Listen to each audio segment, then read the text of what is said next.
A continuación escucharemos la conferencia Soporte orgánico extracorpóreo en paciente críticamente enfermo, a cargo del Dr. David Ballesteros. El Dr. Ballesteros es internista nefrólogo, docente de medicina interna y jefe del servicio de nefrología del Hospital Universitario San José de Popayán. Buenos días.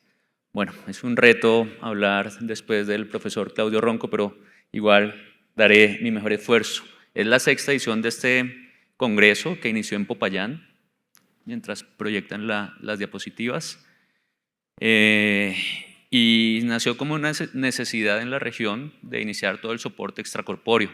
Entonces, en esta sexta edición, pues, giramos a Bogotá por todos los conferencistas internacionales conectividad en vuelos. Gracias. La ciudad de Popayán, me alegra ver muchas caras conocidas que nos han acompañado pues, en la ciudad de otros países. Estos son mis conflictos de interés. ¡Wow! ¡Qué difícil así! Pero esta diapositiva, que estaba bien, va a resumir un poco el desarrollo de los últimos 100 años del soporte extracorpóreo. Acá está citada para que la puedan ver de forma horizontal. Con lo que quiero resumir que hacia los años 40, los primeros órganos, una vez descubiertos sus principios físicos de difusión y pues todas las pruebas en animales, el primer órgano soportado extracorpóreo fue el riñón, luego soportes cardiopulmonares, luego soporte hepático hacia los años 80 y Gattinone hablaba de remoción de CO2 hacia los años 80 y posteriormente ya hacia los años 2000, un poco más allá, para dar soporte en pacientes inflamados con sepsis. Y en esta resumo pues, los últimos 40 años del soporte extracorpóreo. Entonces vean cómo no solo los accesos arteriales, venosos, que tenían tantas complicaciones, unas tecnologías pues, que no tenían una seguridad pues, adecuada para los pacientes, y todo iba virando a ir un poco más allá de la diálisis con nuevos cartuchos, nueva tecnología para virar hacia el futuro. Este artículo fue escrito en el 2017 y va hacia los próximos 10 años, en 2027, en cómo vamos un poco más allá de la diálisis y vamos a dar soporte pulmonar, renal, hepático, en sepsis y en otros órganos. Me concentraré en dos terapias específicas porque ya muchos conferencistas han hablado de otras terapias. Vamos a hablar de remoción y algo de sepsis. Entonces vamos más allá de una diálisis, de dejar terapias difusivas, convectivas, a pasar a hacer terapias adsortivas, con lo que vamos a remover moléculas de mayor tamaño. Entonces vemos y conocemos todas las modalidades de soporte renal continuo, soporte hepático con sistemas de recirculación o único paseo de albúmina o filtros absortivos como lo veíamos previamente, soporte pulmonar y cardiovascular.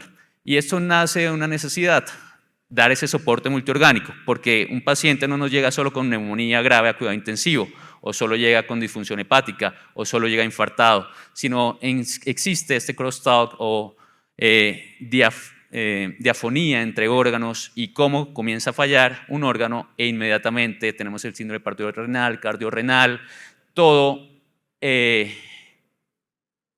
toda la interacción entre órganos, cómo se interactúa la lesión pulmonar con la lesión renal. Este artículo fue pues, con la doctora Carolina Larrarte, el doctor Echeverry, bueno, muchos que nos acompañan el día de hoy, como en pacientes con lesión pulmonar, cambios hemodinámicos, neuromolares, hipoxemia, el biotrauma generado por la ventilación mecánica, pues es un círculo vicioso.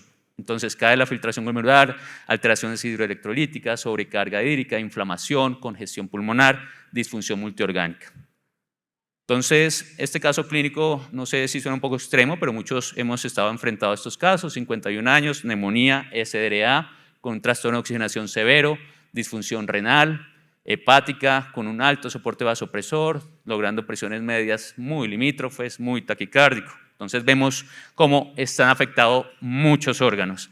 Y uno de los grandes retos en cuidado intensivo han sido estas dos patologías, tanto el SDRA como el choque séptico, cuyo común denominador es la disfunción multiorgánica e inflamación y muerte del paciente. Entonces vemos cómo el SDRA, en esta parte izquierda, pues definido ya por los criterios de Berlín, esto es un alveolo normal y vemos en la fase aguda como hay una gran fase inflamatoria con migración celular, inflamación, que si no la corregimos a tiempo, fibrosis, disfunción multiorgánica y muerte. Por el otro lado, la definición de la sepsis, cómo ha venido cambiando en sus años desde que estábamos de pronto en las escuelas de medicina, SIRS más un foco infeccioso, y cómo en su último concepto de sepsis va muy ligada la definición a un proceso fisiopatológico. Y si me lo permiten, lo leemos tal cual. Se define como una disfunción multiorgánica potencialmente mortal causada por una respuesta inadecuada del huésped a la infección. Entonces vemos cómo esa definición abre a lo que hablaba previamente el doctor Claudio Ronco, en que siempre que hay un insulto, llámese infección, inicia una respuesta inflamatoria e inmediatamente una antiinflamatoria, que si no es exagerada va a condicionar rápidamente una disfunción multiorgánica y a la muerte. Lo veíamos prácticamente en COVID, pacientes obesos cuyo febriles, taquicárdigos, hipertensos, disfunción multiorgánica y muerte. O anergia celular, ¿qué requerimos por una recuperación completa? Pues una homeostasis inflamatoria. El mejor ejemplo que les puedo dar de los que ya han visto o escuchado algunas charlas es un ejemplo muy práctico que ilustra cómo esa respuesta exagerada puede causar daño. Entonces vemos cómo si se ingresan los ladrones a la casa, llamo a la policía y la policía lleva a los ladrones, no pasa nada, pero si hay una respuesta exagerada a ese robo, pues puedo generar mucho más daño. Entonces, en sepsis no me voy a detener mucho, pero sí citar este artículo que es del doctor Claudio Ronco reciente, en el cual el rol de las terapias extracorpóreas es remover endotoxinas, inmunomodulación y soporte multiorgánico. Tenemos diferente oferta para hacer estas terapias. Tenemos hemofiltración de alto volumen, técnicas absortivas, con inicialmente el filtro de polimixina, filtros hemoabsortivos como el Cytosorb o el HA330, terapias con Oxiris e intercambio plasmático terapéutico. ¿Y cuáles son los puntos objetivos de esta remoción? Remover patógenos, endotoxinas, leucocitos activados, principalmente la molécula que prime. Posiblemente algunos filtros no son muy selectivos. El catéter está insertado en la vena, va a salir, pasa el filtro purificador, vemos cómo está cargado alto de interleuquinas, citoquinas, endotoxinas. Posterior al filtro queda pues pegado por técnicas absortivas estas moléculas, pero en el intersticio hay bastantes y va a haber un refilling vascular de estas. Entonces, por eso estas terapias se saturan y se necesita pues un continuo en el tiempo. Quiero compartirles la experiencia que hemos tenido en nuestro hospital. Está por publicar, pero tenemos 73 pacientes. Hemos usado terapia con filtro Oxiris, con un principal diagnóstico de sepsis abdominal en un 41%, sepsis pulmonar 48%, y esa sepsis pulmonar fue muy llevada a época COVID. Tuvimos 21 pacientes de los 73, incluimos algunos pacientes con intoxicaciones, posoperatorios de cirugía cardiovascular, una aorta rota, muy inflamados, ferritinas elevadas, dímeros elevados. La principal técnica de anticoagulación que usamos en estos 73 pacientes fue con heparina, y eso va un poco de la carga que usamos en la época de COVID, que pues se mostraron los estudios que con heparina, por eso estaba protrombótico, podían tener mejores desenlaces. Pero actualmente el principal anticoagulante que usamos en nuestra institución es el citidatro si no hay contraindicación.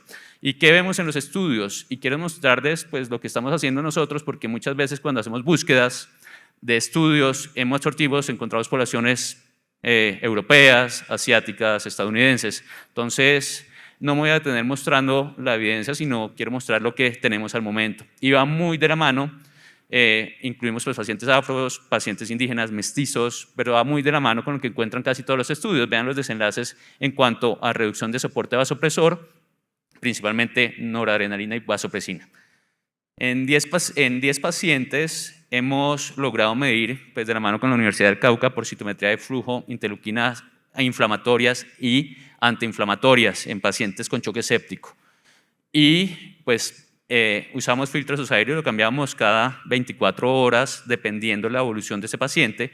Medíamos marcadores bioquímicos.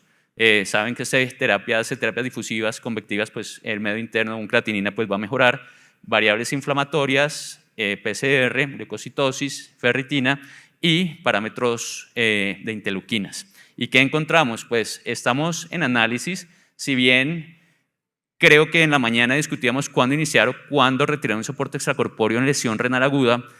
Cuando hablamos en técnicas absortivas para sepsis, yo aún me pregunto cuándo iniciar y cuándo vamos a terminar. No lo sé, Y esa pregunta me nace desde que veo el análisis pues, de estos datos, porque miren por acá, 1500 de ferritina, choque séptico, 200 de ferritina, choque séptico. Todos estos pacientes estaban con doble soporte vasopresor. Entonces, estas interleuquina 1, 6 y interleuquina 6 y factor de necrosis tumoral inflamatorios, interleuquina 10 antiinflamatorio. Vemos cómo el comportamiento podía de pronto ir muy de la mano en cuanto a inflamación, antiinflamación, pero ¿en qué momento estábamos iniciando la terapia? Este paciente acaba de llegar, este ya está en otra fase, porque recordemos, muchos pacientes o nos los interconsultan tardíamente, posiblemente el paciente llegó con creatinina en 1, subió a 0.4, no me llamaron por la elevación de creatinina, pero el paciente estaba como estaba ese monitor, nora vasopresina, 160 de presión, 140 cardíaca, febril. Entonces, es el momento de la enfermedad. Entonces, estamos en análisis y pronto pues tenemos resultados. Estos dos casos, miren por ejemplo el comportamiento, estos tenían pacientes con choque séptico abdominal, pero hicieron sobreinfección con fungemia por Candida albicans. Entonces vean la inflamación a pesar de soporte extracorpóreo con la membrana oxidis, miren cómo la inflamación aumentaba. Y miren estos pacientes que fallecieron, de los 10 pacientes fallecieron 2, la mortalidad la verdad no estuvo alta comparado con otras series, pero vean cómo bajaba la inflamación, pero el paciente fallecía, aumentaba la inflamación y el paciente fallecía. Entonces puede correlacionarse por el momento donde estamos iniciando la terapia, está por escribir aún mucha literatura y pues los invito a compartirla.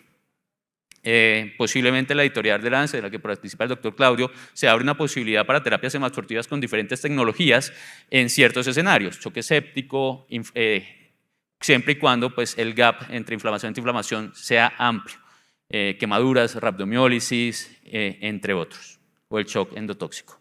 Entonces, pues lo que he intentado hacer es tratar de hacer cosas un poco diferentes, pero que sí están usándose en otros sitios. En cuanto a la remoción de CO2, pues no voy a hablar de ECMA, el doctor Alberto Peña ayer nos ilustraba todo lo del soporte extrahepático para soporte cardiopulmonar y pulmonar, pero quiero concentrarme en membranas de remoción específicamente por catéteres venosos, que se realiza extrayendo la sangre del paciente, se lleva al circuito, un catéter venoso, a un circuito de remoción de CO2 y puede o no integrarse a un circuito de CRRT, dependiendo de la necesidad del paciente. Como son pacientes críticamente enfermos, muchas veces acompañados de SRA, lesión renal aguda, pues aparte de sacar CO2 en una ventilación ultraprotectora, remover también, pues, o darle soporte al riñón. Entonces el consenso europeo nos da los lineamientos de cuándo iniciar ese soporte con remoción de CO2. Entonces, cuando un driving pressure, que es el resultado de la presión plató menos la PIP, sea mayor de 14, que una presión plató sea de 25 y que tenga una PCO2 mayor de 60-80. Sabemos que, pues ayer el doctor Serna nos ilustraba, una de las principales medidas en SRA es el baby long, volúmenes bajos, PIP altas, y con eso pues tratar de reducir ese biotrauma y todos esos mecanismos de disfunción multiorgánica. Entonces, ¿cuáles son los objetivos? Pues bajar esa driving pressure debajo de 14, mantener una plató debajo de 25 y lograr pues un objetivo de un volumen corriente menos de 6 mililitros por kilo. Esto lo usábamos, en su momento no contábamos con la tecnología de Prismalong, hacíamos CRRT con este filtro Lilliput. El día que estaba este paciente con SRA, llevamos 11 pacientes. Bueno, este paciente fue un caso exitoso, la mortalidad ha sido alta, gran parte de estos 11 pacientes que llevamos fueron COVID, pero este paciente lo muestro porque fue un caso especial, pues el día del turno también había un experto pues, en ventilación mecánica, anestesiólogo, quiso pues adicionar en el monitoreo de la ventilación mecánica, es un trabajo en equipo, no es un trabajo solo del nefrólogo, tienen que estar de la mano con el intensivista, toda la ventilación mecánica, terapia, enfermería, para pues, la sobrevida del circuito. Lograr, si me lo permiten, volúmenes de 4.2 mililitros por kilo, pues claramente la PCO2 iba a subir, pero pues en esta terapia logramos mantener PCO2 en 50 y mejorar la driving pressure y monitorizar en línea el CO2 con capnografía, ¿vale? Entonces, de los pacientes que fallecieron, que fue la mayoría, como les digo, 8 pacientes, me preguntaba, me llevaban muy tarde, estaban muy inflamados, igual de por sí un SRA con choque séptico, la mortalidad está cercana a un 70-80%.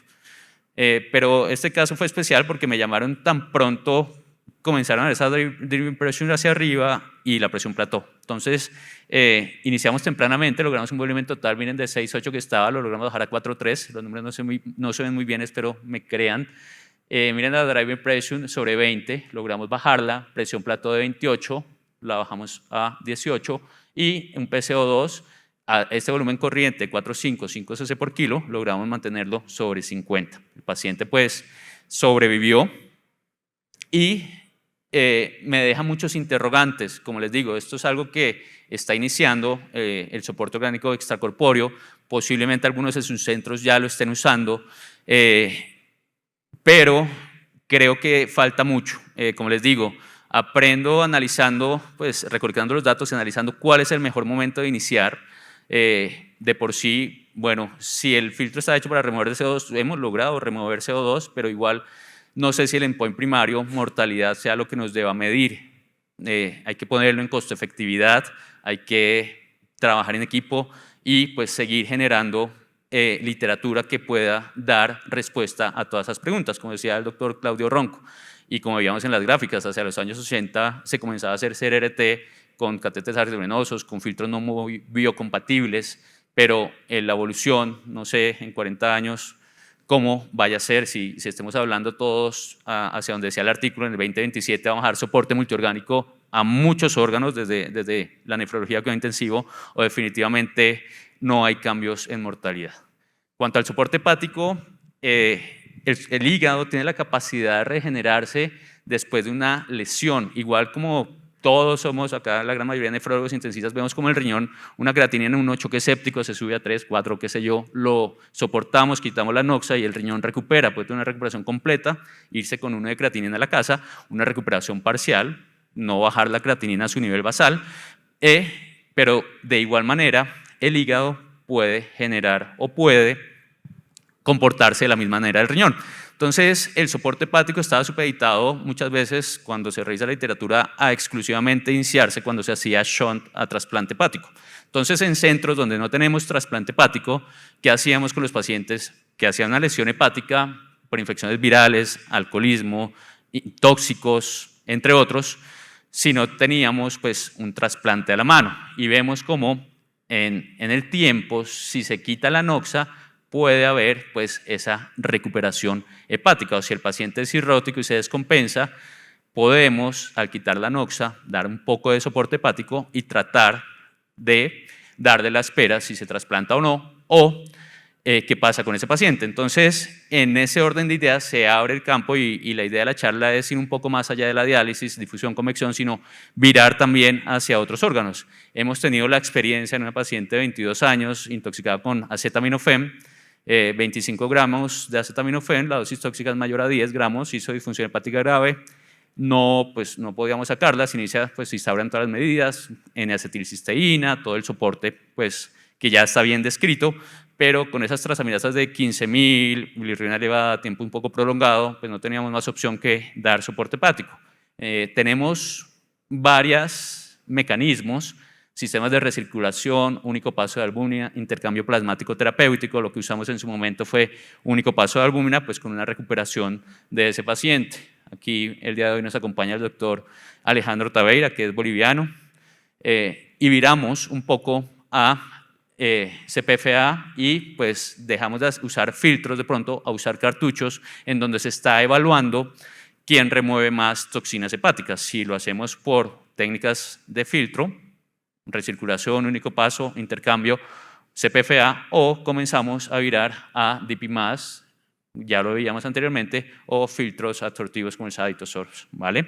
Entonces, hacia allá vamos. ¿De qué depende que a un paciente le vaya bien, tenga una pronta recuperación, sobrevida, estabilidad hemodinámica?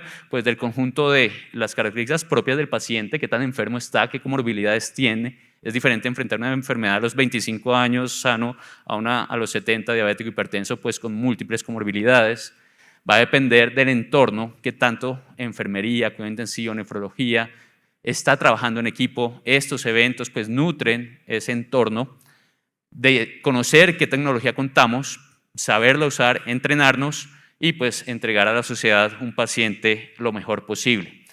No sé cómo estemos en el 2027, en nuestro país hemos tenido pues, grandes avances en el soporte extracorpóreo, Y en conclusión, pues llamar a unirnos en grupos de investigación, tener datos, porque los datos pues vamos a evaluar hacia dónde vamos, cómo lo estamos haciendo, cuántos viven, cuántos mueren, en qué momento estamos iniciando, autoevaluar nuestros mismos grupos y pues generar publicaciones, compartirlas.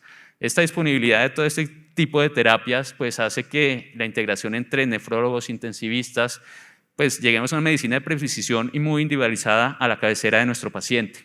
El trabajo en equipo es indispensable y una pregunta que dejo, no sé si tenga la respuesta hacia el futuro, o lo hacemos ahorita el doctor Claudio Ronco, sería pues en qué momento se podría iniciar este tipo de terapias, porque aún queda, si estamos saliendo de unos pocos años de definir qué es temprano y qué es tarde en terapias de soporte renal, hablando solo de riñón, vamos a ver en sepsis, en SRA o en otros cuándo se iniciaría este tipo de soporte extracorpóreo.